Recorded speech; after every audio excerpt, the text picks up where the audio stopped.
Bismillah, wa salatu wa salamu ala rasulillah. Notre histoire aujourd'hui commence quand la mère de Sayyidina Moussa a su qu'elle était enceinte. Elle était effrayée parce que si elle était enceinte d'un garçon, Pharaon va le tuer. Elle a prié Dieu pour que le fœtus soit une fille. Alors que dans le ventre de la mère de Moussa, il y avait un des plus grands messagers de Dieu. Elle a attendu 9 mois et le jour de l'accouchement, tout le monde était surpris que le bébé était un garçon. Les soldats de Pharaon vont venir d'un instant à l'autre pour le prendre et le tuer.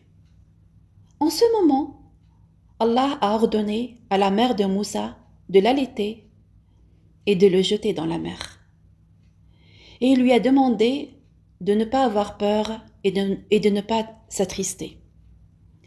Allah dit dans Sourate Al-Qasas, أعوذ بالله من الشيطان الرجيم وأوحينا إلى أم موسى أن أرضعيه فإذا خفت عليه فألقيه في اليم ولا تخافي ولا تحزني إنا رادوه إليك وجاعلوه من المرسلين.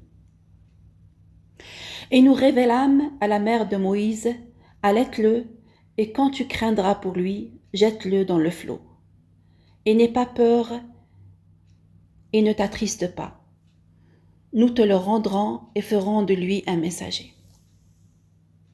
Allah a dit à la mère de Moussa de ne pas avoir peur et de ne pas s'attrister lorsqu'elle le jette dans l'eau. Parce que lorsqu'elle le jette dans l'eau, elle le jette dans les mains du roi, Allah subhanahu wa ta'ala. Et Pharaon, qui a tué 90 000 bébés pour arriver à Sayyidina Moussa, Allah l'a mis dans ses mains. La mère de Moussa était surprise quand les vagues ont amené son bébé jusqu'au palais de Pharaon. Et après quelques heures, les soldats de Pharaon sont venus chez elle pour lui demander de l'allaiter. Et elle est partie vivre dans le palais de Pharaon pour allaiter Moussa, son fils. On est tous la mère de Moussa.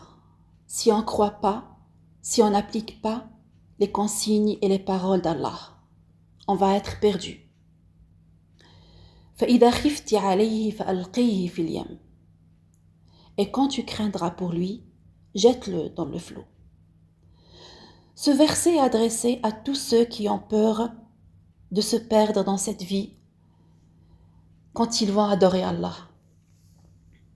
Il parle à ceux qui ont peur de prendre le chemin de ta'a, l'obéissance d'Allah. Ce verset te dit que Dieu ne va jamais te laisser si tu prends son chemin. Allah ne va jamais t'abandonner si tu prends son chemin. Allah ne va pas oublier chaque bonne action que tu as fait. وَمَن يَتَّقِ اللَّهَ يَجْعَل لَّهُ مَخْرَجًا. Et quiconque place sa confiance en Allah, il lui suffit. سبحانك اللهم وبحمدك أشهد أن لا إله إلا أنت أستغفرك وأتوب إليك.